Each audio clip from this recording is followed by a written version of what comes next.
안녕하세요. 오늘도 사연살롱을 찾아주셔서 감사합니다. 마흔을 앞둔 4년차 돌싱이에요. 저는 자신의 인생은 뒷전으로 하고 오직 아빠한테 헌신하며 살아온 엄마를 보고 자랐어요.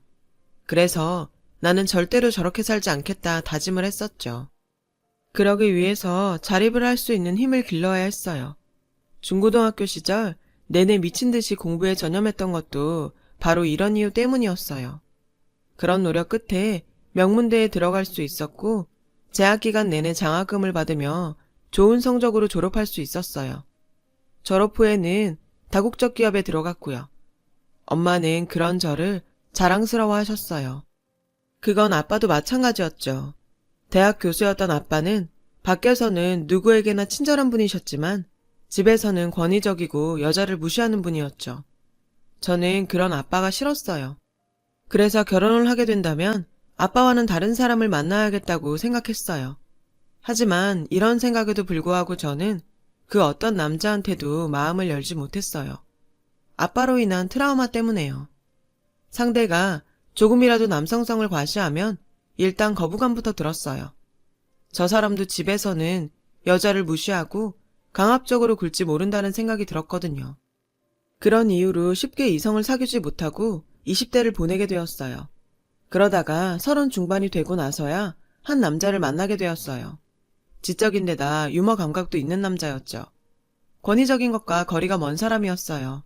그래서 만나면 만날수록 이 사람이라면 미래를 함께할 수 있겠다는 확신이 들었어요. 그동안 만났던 남자들과는 확연히 달랐거든요. 제 의견을 존중해 주었고 배려심도 많았어요. 저는 그런 모습에 혹해서 성급하게 결혼을 약속하게 되었어요. 그런데 결혼하고 보니 그 사람의 실체가 드러나기 시작하더라고요. 남편은 마마보이였어요. 저는 그걸 신혼 초에 알게 됐지 뭐예요. 하루는 뜬금없이 이사를 가자더라고요. 얼마 살지도 않은 집을 빼서 이사를 가자니 이게 말이나 되는 소리예요. 계약 기간도 한참 남았는데 갑자기 이사를 하면 손해가 얼만데 이 사람이 왜 이러나 싶었죠. 그런데 뭐? 시댁 근처로 이사를 가자고? 왜? 우리 여기 들어와 산 지 6개월도 안 됐어. 근데 무슨 이사야. 회사랑도 가깝고 버스랑 전철역도 가깝고 좋다며. 그래도 엄마 옆에 살면 좋은 게 많잖아. 여긴 우리 집이랑 멀어서 엄마가 뭘 좀 챙겨주고 싶어도 오고 가는 게 힘드시대. 그러니까 어머님 때문에 이사를 가자는 거야? 그리고 우리 집이라니. 시댁이 왜 우리 집이야? 여기가 우리 집이지. 아, 좀 따지지 말고. 넌 다 좋은데 가끔 너무 따지고 들더라. 그 일로 남편과 며칠을 싸웠는지 몰라요. 남편은 제 말이 맞는 것 같다고 하다가도 자기 엄마랑 얘기를 하고 나면 또 말이 달라졌어요. 그럴 때마다 이 남자랑 계속 살아야 하나 싶은 생각이 들었죠. 오빠, 지금 이사 가면 손해가 얼만 줄 알아? 집주인이 안 된다고 하면 그것도 문제고 우리 이사 비용도 그렇고. 나도 이사 비용 때문에 엄마한테 얘기해봤는데 엄마가 보태주시겠대. 집주인이 당장 보증금 못 준다고 하면 그 돈 언제 받게 될지도 몰라. 아, 그런 문제가 있었어? 난 몰랐네. 머리를 긁적이며 맹한 표정을 짓는데 기가 막혀서 숨이 턱 막히더라고요. 남편은 사람이 좋은 게 아니라 아는 게 없는 똥멍청이었던 거예요. 이사 문제가 그렇게 해결되나 싶었는데 남편이 밤에 와서는 딴소리를 하더라고요. 보증금 당장 못 받아도 괜찮을 것 같아. 엄마가 먼저 다 내주시기로 했어. 오빠, 왜 또 마음이 바뀐 거야? 보증금 두고 왜 어머님 도움을 또 받아? 그게 그 돈이지, 안 그래? 어차피 우리 엄마가 해준 돈인데. 안 되겠다 싶었어요. 그래서 전 시댁에 가는 날 시어머니와 단판을 지어야겠다 마음 먹었어요. 시댁에서 점심을 먹고 난 후 남편이 어머니 심부름으로 시장에 갔어요. 저는 이때다 싶었죠. 어머니, 저희 그냥 지금 사는 집에서 계약한 날까지 살면 안 될까요? 저희 출퇴근 문제도 그렇고 세입자를 못 구하면 언제 보증금을 돌려받을 수 있을지도 모르거든요. 넌 니들 출퇴근 힘들다고 늙은 시엠이 힘든 건 생각 안 하니? 그리고 보증금은 내가 먼저 준다고 한 소리 못 들었어? 어차피 내 주머니에서 나가는 건데 뭐가 문제야? 말이 안 통한다 싶었어요. 왜 남편이 자기 엄마만 만나고 오면 말이 달라지는지 알 것 같았죠. 그런데 그 보증금 말이에요. 남편이랑 어머님은 마치 전셋집을 시댁에서 다 해준 것처럼 말하는데 사실 그건 아니거든요. 엄연히 거기엔 제가 보탠 돈도 40% 이상 되니까요.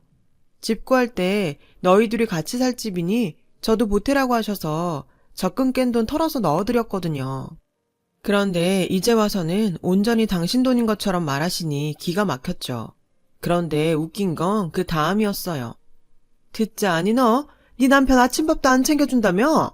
고작 빵 쪼가리에 시리얼 먹고 다닌다는 얘기를 듣고 내가 억장이 무너져서 맞벌이 한다는 핑계로 집안일 팽개치고 사는 모양인데 난 그런 꼴 못 본다. 그러니 앞으론 아침밥 좀 챙겨 먹여라. 아니, 바쁜 아침에 빵이랑 시리얼 먹는 게 뭐가 문제예요? 게다가 일은 당신 아들만 하나요? 저도 똑같이 밖에서 돈 버는데 왜 제가 남편 아침 밥상을 차려야 하냐고요. 마침 그때 남편이 돌아왔어요. 그리고는 눈치도 없이 끼어들었죠. 맞아 엄마, 난 밥 체질이라 빵은 먹기 싫더라고.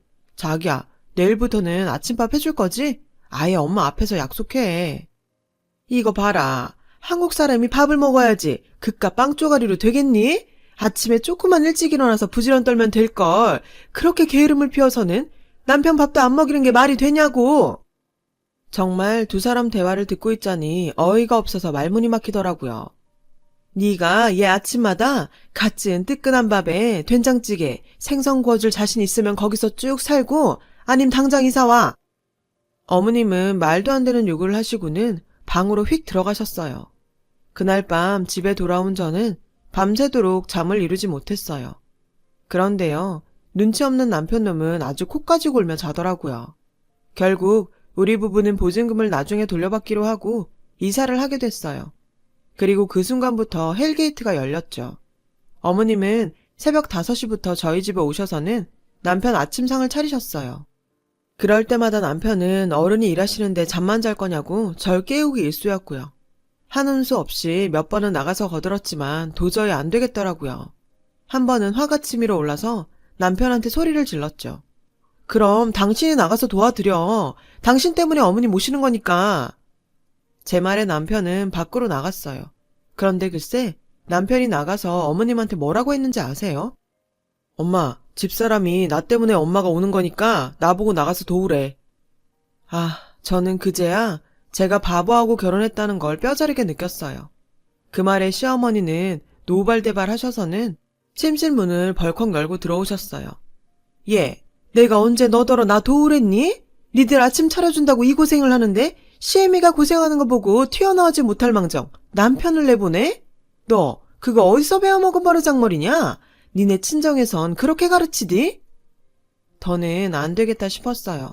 그놈의 아침밥이 뭐라고 새벽부터 찾아와서는 친정까지 들먹이며 이 난린지. 한평생을 아빠를 위해 헌신하는 엄마가 지긋지긋해서 이를 갈았는데 이러다간 제가 그 꼴이 나겠더라고요. 어머니, 죄송한데요. 아침밥 하러 오시는 거 이제 그만하시면 안 돼요? 아침잠을 설쳤더니 일하는데 지장이 있어서요. 아침은 저희가 해먹을게요. 어머님도 힘드시잖아요.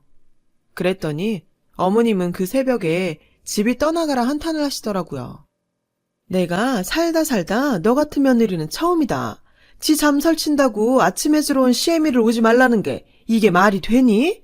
세상에 드라마 속 못된 며느리가 여기 있었네. 아유, 내 팔자야. 제 딴에 최대한 감정 죽이고 예의 차려 얘기했는데 그마저도 어머님은 못된 며느리 구박으로 받아들이더라고요.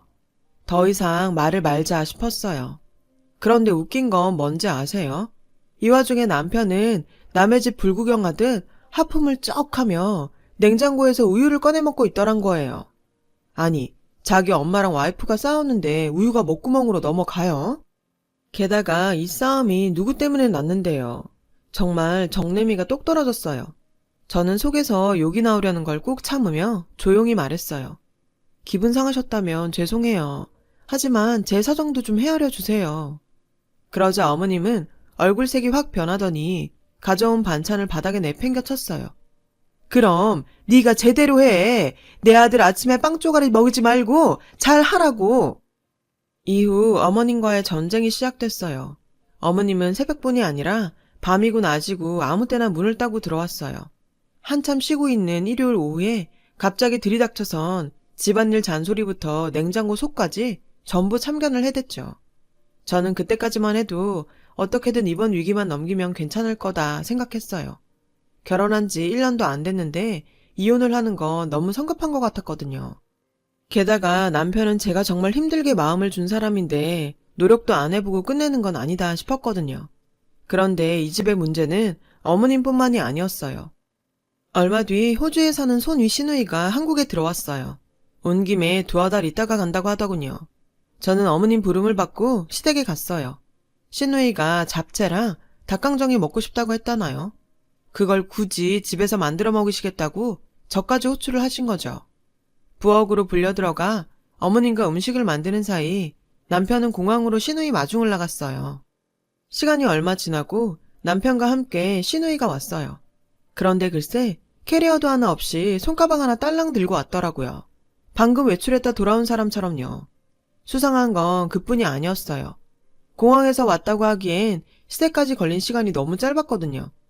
못해도 1시간 반은 좋게 걸릴 거리를 30분 만에 왔다는 게 아무래도 이상했죠.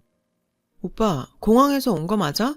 주말이라 차도 많이 막혔을 텐데 어떻게 이렇게 빨리 왔어? 순간 남편은 놀란 얼굴로 어머님을 쳐다보더라고요. 그때였죠. 듣자하니 올케가 우리 엄마를 시집살이 시킨다며? 어떻게 며느리가 시어머니를 부려먹고 살 생각을 해? 나 올케 행동거지 감시하려고 한국에 들어온 거니까 앞으로 각오 단단히 해. 시누이가 저를 보고는 다짜고짜 이러지 뭐예요. 어찌나 황당하던지. 형님, 뭔가 잘못 알고 계신 모양인데요. 제가 어머님을 부려먹다니요. 그런 적 없어요. 혹시 아침밥 얘기라면 그건 어머님이 원해서 하신 일이에요. 저도 몇 번이나 그러지 마시라고 말렸지만 통 안 들으시네요. 그러자 어머님이 식탁 위에 있던 국자를 바닥에 집어 던졌어요.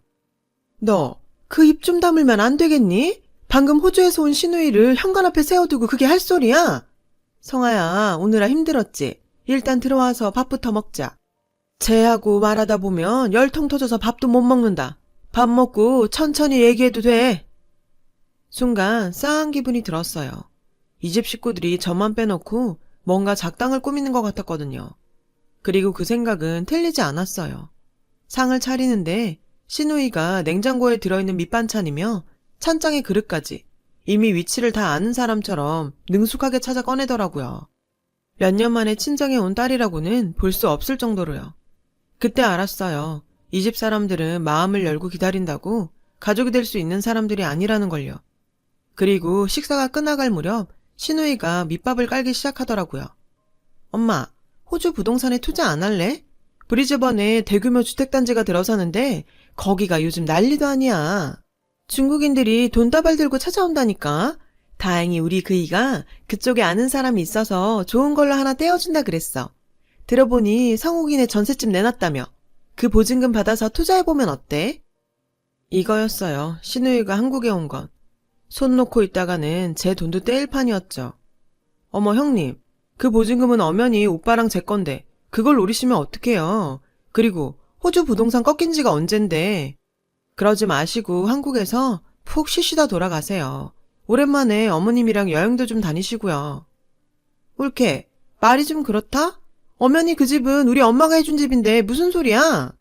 아무리 사람이 염치가 없어도 올케가 그 돈 먹겠다 그러는 건 좀 아니지. 그리고 놀다 가라니? 내가 애야? 이게 어디서 배워먹은 말버릇이야? 엄마, 올케가 평소에도 엄마한테 이래? 말해 뭐하니? 내가 아주 쟤 때문에 늙는다 늙어. 이래서 집안에 여자를 잘 들여야 된다고 그러는 거지. 내가 이 나이에 며느리 시집살이 하게 될 줄 누가 알았겠니? 아주 모녀가 쌍으로 절 몰아세우더라고요. 하지만 여기서 밀리면 정말 끝일 것 같았어요. 오늘은 무슨 일이 있어도 결판을 내야겠다 싶었죠. 그런데 글쎄 남편 놈은 슬쩍 자리를 피하지 뭐예요. 혹여 제가 내 편 들어달라고 할까봐 제 눈치를 살피며 은근히 저랑 거리를 두고 앉더라고요. 이런 걸 남편이라고 믿고 살았다니 정말 제 발등을 찍고 싶은 심정이었어요. 그래도 어떡하겠어요. 이런 남자를 고른 게 바로 저인걸요. 저는 밥숟가락을 딱 내려놓고 가방이랑 옷가지를 챙겨 들었어요. 그리고 시집 식구들 보란듯이 얘기했죠. 이 집에 더 있다간 혈압 올라서 쓰러질 것 같으니 이만 돌아갈게요. 그리고 당신은 여기서 있고 싶으면 있어. 여기서 푹 쉬면서 당신 누나랑 어머님 음식 실컷 먹으라고. 그렇게 시댁집 문을 나섰는데 뒤에서 펄펄 뛰며 제 욕을 하는 소리가 들렸어요. 그러거나 말거나 저는 뒤도 안 돌아보고 그대로 나왔죠. 그리고는 바로 이혼 전문 변호사부터 찾아갔어요. 변호사와 상담을 하며 일단 전에 살던 집 전세 보증금으로 들어간 제 돈부터 돌려받고 싶다고 했어요. 그래야 저도 작은 방이라도 얻어 생활을 할 수 있을 테니까요. 변호사는 어차피 이혼 전에 부동산과 은행 예금은 기본적으로 조사해야 하니 조사 후 며칠 뒤 연락 주겠다고 하더군요. 결국 그날 밤 남편은 집에 오지 않았어요. 월요일 퇴근 후에야 집으로 왔더라고요. 제 눈치를 살피며 서재에서 자더군요. 그런데 얼마 뒤 엄청난 걸 발견한 거예요. 저는 변호사의 전화를 받고 회사에 반차를 내곤 곧장 변호사 사무실로 달려갔어요. 저희가 알아본 바로는 지금 사시는 집은 깡통 전세예요. 이 집이 지난달에 경매로 넘어갔는데 모르셨어요? 저는 입이 딱 벌어졌어요. 계약이면 모든 걸 어머님이 했기에 전혀 몰랐거든요. 전혀 몰랐어요. 집주인이 어머님 친구분이라는 말만 들었거든요. 보증금도 어머님 돈이라 신경 안 썼고요. 전전에 살던 집 보증금만 받으면 돼요. 거기에 제 돈이 들어가 있거든요. 아, 그 집도 조사를 해봤는데요. 이사 나가던 당시 이미 남편분이 돈을 받아가신 걸로 되어 있더라고요. 보세요. 영수증에 있는 사인, 남편분 거 맞죠? 순간 저는 뭐에 홀린 것 같았어요. 어리숙한 곰인 줄 알았던 남편놈이 이미 제 돈까지 꿀꺽했던 거예요. 그런데 그 순간 머릿속에 떠돌던 조각들이 하나둘 제자리를 찾아가기 시작하더라고요. 모든 건 시누이에서 비롯된 거였어요. 시누이는 뜬금없이 한국에 들어온 게 아니었죠. 이미 몇 개월 전부터 어머님과 짜고 저희 전셋집 보증금을 털어먹을 생각을 했던 거예요. 그렇게 이사를 닥달했던 것도 보증금을 빼돌리기 위해 벌인 수작이었던 거죠. 지인의 깡통 전셋집에 저희를 밀어넣고 때마침 시누이를 불러들여 투자니 뭐니 가짜 명분을 내세운 거였어요. 변호사님, 그럼 저는 이제 어떻게 해야 하나요? 손이 덜덜 떨릴 정도로 충격을 받은 저는 떨리는 목소리로 물었어요. 그러자 변호사가 그러더군요. 우선 이혼 소송을 하면서 재산분할 청구를 합시다. 그러면서 시댁 식구들을 사기죄로 고소하자고 하더군요. 그래야 돈도 찾고 이혼 소송도 유리할 거라고요. 하지만 저는 그 정도로는 남편과 그 가족들한테 분이 안 풀릴 것 같았어요. 그래서 이 쓰레기 같은 것들한테 제대로 빅 엿을 먹이기로 결심했어요. 어머님이 가장 소중하게 생각하는 걸 부셔버리려고요. 변호사와 소송 관련 상담을 하고 있는데 때마침 시누이한테 전화가 왔어요. 처음엔 차단하려고 했는데 생각해보니 내가 뭐가 무서워서 피하나 싶어 전화를 받았죠. 만나자고 하더라고요. 전처럼 표독스러운 목소리가 아니라 저자세로 나오는 느낌이었어요. 올케가 이러니까 꼭 내가 동생 부부 사이 갈라놓은 것 같잖아. 나 그럴 생각은 추호도 없었어. 다 같이 잘 지내자는 뜻이었는데 말투가 좀 그렇다 보니 오해가 생긴 것 같아. 우리 오해는 풀고 잘 지내보자. 응? 제가 이혼 얘기를 꺼낼까봐 미리 선수치는 것 같았어요. 하지만 지금 당장 달콤한 말로 살살거린다고 유야무야 넘어갈 제가 아니죠. 지피지기면 백전백승이라고 일단 시누이 얘기부터 듣고 작전을 짜기로 했어요. 그래서 약속을 잡았죠. 만나기로 한 카페에 나가보니 시누이가 먼저 나와 있더라고요. 시누이는 전에 없는 상냥한 얼굴로 저에게 그랬어요. 세상 변한다고 해도 이혼은 안 하고 사는 게 베스트 아니겠어? 사람 만난다는 게 쉬운 일이 아니잖아. 안 그래? 나도 결혼해서 살아보니 이런저런 일들이 다 있더라. 근데 이게 가족이 돼가는 과정이야. 자고 나면 정말 별거 아니더라고. 그러니까 올케도 마음 풀고 앞으로 우리 잘 지내보자. 우린 가족이잖아. 휴가 때 성욱이랑 호주에도 오고, 응? 그래서 말인데 전에 말했던 투자 말이야. 그거 정말 다시 없을 기회거든. 전세 보증금에 올케 돈도 들어있다는 거 오늘에서야 알았어. 알았으면 내가 그랬겠어? 그러니까 이참에 올케도 나 믿고 한번 투자해봐. 올케도 떵떵거리고 살아와야지. 입에 침도 안 바르고 거짓말을 하더군요. 그 가증스러운 얼굴에 침이라도 뱉고 싶었지만 훗날을 위해 꾹 참았어요. 시누이한테는 좀 생각해보겠다고 하곤 자리에서 일어났어요. 그날 밤 퇴근한 남편은 자기 누나랑 이미 통화를 했는지 저한테 살살거리며 제 비위를 맞추려고 노력하더라고요. 이렇게 이 집 식구들을 방심하게 만드는 것도 좋을 것 같아서 받아주는 척 했어요. 그리고 일주일 뒤 시누이가 갑자기 호주로 돌아간다고 하더라고요. 그래서 온 식구가 공항으로 배웅을 나가기로 했죠. 저도 회사에 월차를 내고 공항에 함께 갔어요. 티켓팅을 하고 눈물의 이별시까지 한 시누이는 잠시 뒤 공항 경찰선에 이끌려 출국장을 되돌아 나왔어요. 어머님은 이게 무슨 일이냐고 뒷목을 잡고 비틀거리셨죠. 아니, 이게 무슨 일이냐? 내 딸이 뭘 잘못했다고 경찰이 붙잡아가? 어머님은 공항 경찰한테 달려들어 차라리 자신을 붙잡아가라고 생떼를 쓰셨어요. 남편은 어리둥절한 표정으로 이러지도 못하고 저러지도 못한 채 서 있었죠. 어머니, 뭘 잘못했는지 정말 모르세요? 형님 지금 사규죄로 고소당해서 출국 금지당한 거예요. 어머님이 저 몰래 전세 보증금 빼서 형님한테 주셨죠. 그것뿐인가요? 형님이 집안 어른들이며 지인들한테도 호주 부동산 투자 명목으로 돈 엄청 땡겼더라고요. 근데 그거 아세요? 형님 부부가 호주에서 교민들 상대로 사기치고 등쳐먹다 걸려서 한국으로 합의금 구하러 들어왔다는 거? 그래서 제가 사기죄로 고소장 넣고 경찰에 신고했어요. 어떻게 자기 엄마까지 속여가면 사기칠 생각을 하나 몰라? 이래서 가정교육이 중요하다는 겁니다. 아셨어요, 어머니? 저는 그 길로 쌩하니 친정으로 갔어요. 그날 이후 시댁은 아주 풍비박산이 났죠. 왜 아니겠어요. 제가 시댁 친척들이며 지인들한테까지 다 전화를 해서 시누이의 사기 행각을 알렸거든요.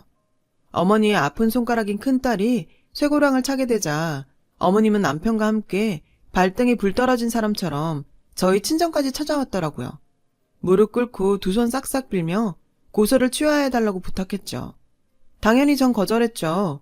미쳤어요? 누구 좋으라고 취하해줘요? 게다가 그런 사기꾼을. 제가 거절을 하자 어머님은 표정을 싹 바꾸고는 저에게 저주에 가까운 욕을 퍼붓더라고요. 그 모습을 본 저희 엄마가 설거지하던 물을 퍼들고 와 어머님한테 뿌렸어요. 정신 차려, 이 미친 늙은이야. 어디 감히 내 귀한 딸한테 욕짓거리야. 딸이랑 같이 쇠고랑 차고 구치소에 들어가기 싫으면 당장 내 집에서 나가. 이놈도 마찬가지야, 이 덜 떨어진 놈아. 결국 모자는 쫄딱 젖은 생쥐꼴로 저희 집에서 쫓겨났고 그 후로는 찾아오는 일이 없었어요. 그 후로 거의 1년 가까이 저는 법원에 들락거려야 했어요. 그래도 어쩌겠어요. 제가 사람 보는 눈이 없어서 했던 결혼이니 제가 정리를 해야죠. 그리고 첫눈이 내리던 12월 어느 날 드디어 모든 재판이 끝났고 저는 승소를 했어요. 제가 냈던 보증금은 물론 위자료까지 받아낼 수 있었죠. 그리고 형님은 현재 형무소에 수감 중이에요. 어머님은 늦음하게 징역 사는 딸내미 수발까지 들게 되었고요. 남편이요. 그 인간은 엄마 때문에 자기 인생 망쳤다고 법원에서 쌩 난리를 치고 난동을 부리다가 구류 5일에 유치명령 5일을 받고 구치소에 있어요. 저는 온전히 자유의 몸이 되었고요. 물론 이혼녀라는 말을 어디 가서 하기 쉽지 않고 그 사실을 알게 된 사람들의 눈빛이 변하는 걸 보며 저도 상처받겠지만 그래도 전 이혼하길 잘했다고 생각해요. 잘못된 길에 들어섰다면 끝까지 가볼 게 아니라 돌아 나오는 게 방법이라고 생각하거든요. 저의 짧았던 결혼 생활은 제 인생에서 가장 뼈아픈 기억으로 남을 것 같아요. 하지만 이런 실패를 발판 삼아 더 나은 인생을 살 수 있도록 노력할 생각이에요. 제 긴 사연을 들어주셔서 감사드려요. 힘든 일이 많은 시기지만 여러분도 씩씩하게 보내시길 바랍니다. 복 받으세요. 여러분, 사연 댓글에 응원과 현명한 조언 부탁드려요. 좋아요와 구독은 저에게 큰 힘이 됩니다. 오늘도 좋은 일 가득하세요.